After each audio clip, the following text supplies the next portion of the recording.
You will never follow your own inner voice until you clear up the doubts in your mind. Tilda Roy T. Bennett. One evening my husband and I decided that we, along with our daughter, would go together to a neighboring town about 30 minutes away the following morning. He had an errand to run, and I was going to take our daughter to a nearby playground.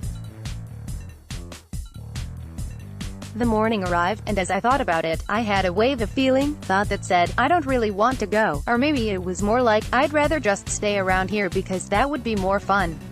All I can say is that there was an inner nudge that told me not going would lead to a happier outcome. Instead of going with my gut, though, I asked my daughter if she wanted to go to the playground, and when she said yes, I let that change my mind. She's 4. Of course she wants to go to the playground. We piled into the car and headed to the highway.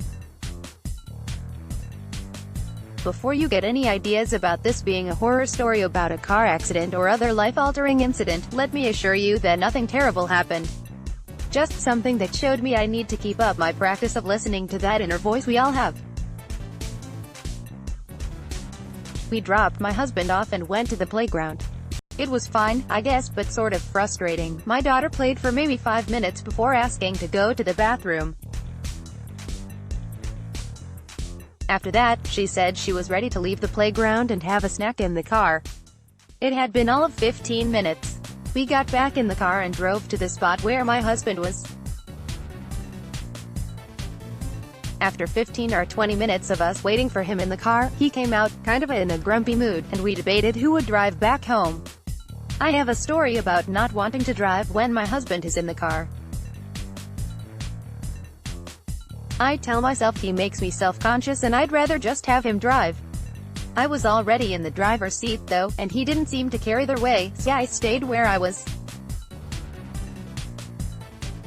As soon as I started backing out of the parking lot, he told me to watch out. He was worried about me hitting someone. I got annoyed, but kept going. When we got to the road, I had to make a tricky left turn. It's a spot where people are coming from all directions, and there happened to be a police officer waiting to pull out across the way from us. I was about to go, but a car came quickly around the bend. I felt like I was out too far and started to back up a little. Then my husband said, "What are you doing?" That did not go over well with me. I got a little hysterical, feeling trapped. I couldn't make the turn, I couldn't back up, and my husband refused to switch places with me because he thought the police officer across the way would be suspicious. I ended up yelling and freaking out, even dropping an F-bomb, which is so not the way I want to act, ever, but especially not in front of my kid. I finally made the turn, then got off the next exit and asked my husband to drive. Sitting in the passenger seat, it hit me. My inner voice said I'd probably have more fun staying close to home, and I realized it was almost certainly right. The trip to the playground was a bust. My daughter and I had to spend a bunch of time in the car, half an hour both ways plus the time waiting for my husband, to do basically nothing, and my husband and I ended up having a bit of a blowout. I couldn't have predicted how the day would go, but I knew in the morning I felt like taking it easy, and instead, I put myself in situations that had the potential to be stressful. It's not that anything awful or life-altering happened, it was just a clear example of how going against what felt right, what felt like the most fun, ended up being not the best choice for me.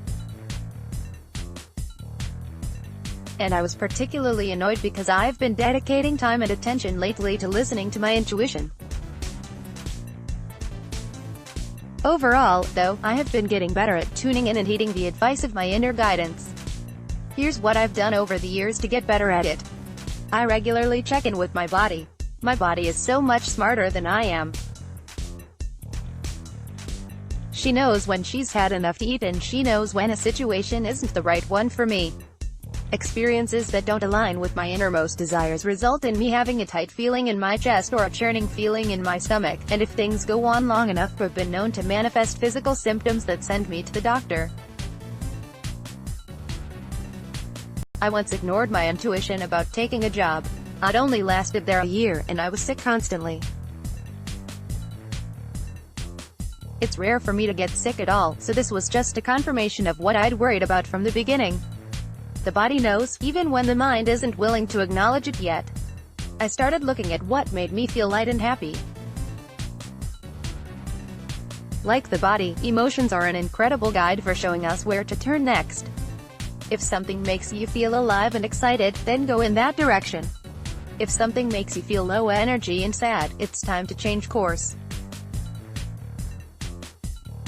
I look for the next right step instead of trying to figure out a 30-year plan. Our minds want to have all of the answers right now, period. If you feel excited about a new and completely different career path but your mind can't figure out how it can earn you a living, you may shut it down completely, ignoring your intuition and probably squelching your happiness. These days, I just try to figure out the next right step, the one for this moment, rather than trying to see how it will play out when I'm 80. Sometimes the next right step is for me to go to sleep instead of thinking about it anymore. If I'm frazzled and worrying about a million things that are work or business related, I slow myself down and ask what has to be done right now. The answer is usually something simple, like answer this email or take a break for lunch and come back when I feel refreshed. If you take it moment by moment, it truly slows things down and simplifies them. I do the thing that makes me feel good whenever possible. It might seem counterintuitive, but it's often much easier to get done what you need to when you follow the path of what feels best.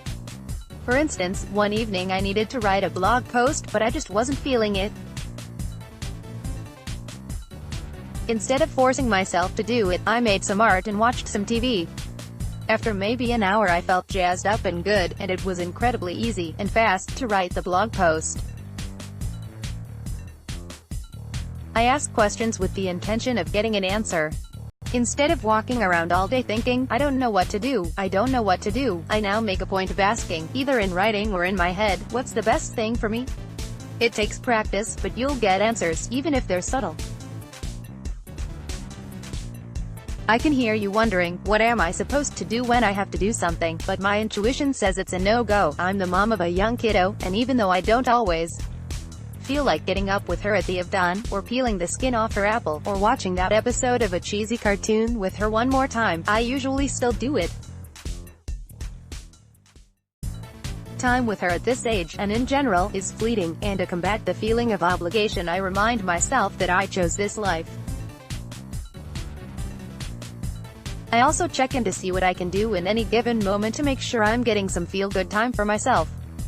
I think it's important for her to see me enjoying my life and making choices that support my well-being. I know there are lots and lots of obligations we feel tied to, but I believe if your intuition is telling you over and over again that this is not right for you, you must start to listen and let it go. Perhaps you feel you can't give up this obligation right this second, but how can you move away from it? How can you take on more of what feels joyful and right for you and less of what feels burdensome and heavy? Just do it a little at a time, if that's what feels best. I'm really passionate about this subject, and it's because I have seen how much my life has improved by going with my gut. I've also seen what happens when I don't, even if it's minor, like the incident I described. When I see and hear others